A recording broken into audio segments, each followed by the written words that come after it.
हमारे देश के 3 एयरपोर्ट जयपुर, गुवाहाटी और तिरुवनंतपुरम ये अब सरकारी नहीं रहेंगे, ये निजी हाथों में जा रहे हैं। जी हां, सरकार ने ये फैसला किया है कि इन तीनों एयरपोर्ट्स को वो प्राइवेट सेक्टर को सौंप देगी। सरकार का ये फैसला आया है प्रधानमंत्री नरेंद्र मोदी के उस बयान के बाद जिसमें उन्होंने आत्मनिर्भर बनने के लिए देशवासियों को प्रेरित किया था। आत्मनिर्भर भारत अभियान की उन्होंने शुरुआत की थी। अब ये 3 एयरपोर्ट्स हैं, जयपुर, गुवाहाटी और तिरुवनंतपुरम। इन्हें 50 साल की लीज पर प्राइवेट हाथों में सौंप दिया गया है और ये फैसला सरकार कर चुकी है। इन तीनों एयरपोर्ट्स को सरकार ने नीलाम कर दिया है और नीलामी की प्रक्रिया इस तरह से अपनाई गई कि पहले टेंडर्स मंगवाए गए और उसके बाद जिस कंपनी ने सबसे ज़्यादा बोली लगाई, सबसे ज़्यादा पैसे दिए, उसे सौंप दिया गया।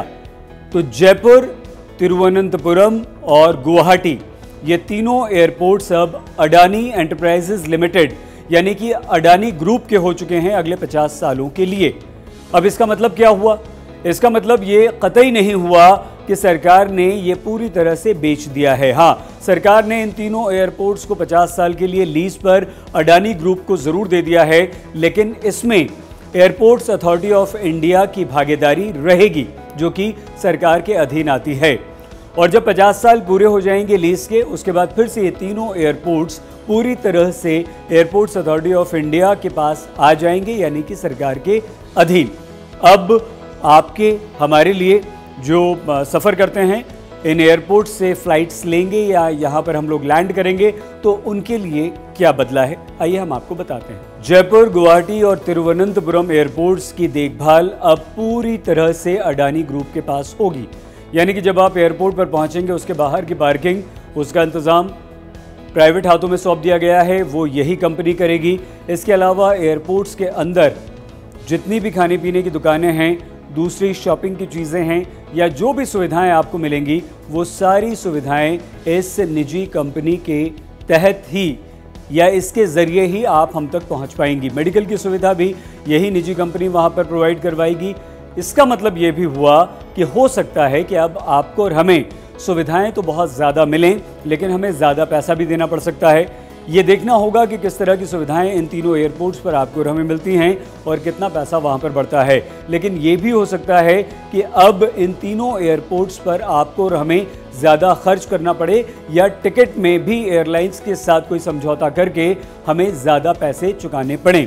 हालांकि सरकार की तरफ से 1070 करोड़ रुपए एयरपोर्ट्स के रखरखाव, उनके विकास के लिए दिए गए हैं, लेकिन अब ये पैसा इन 3 एयरपोर्ट्स पर खर्च न होकर देश के छोटे छोटे एयरपोर्ट्स पर खर्च होगा। इस फैसले का विरोध भी हुआ है।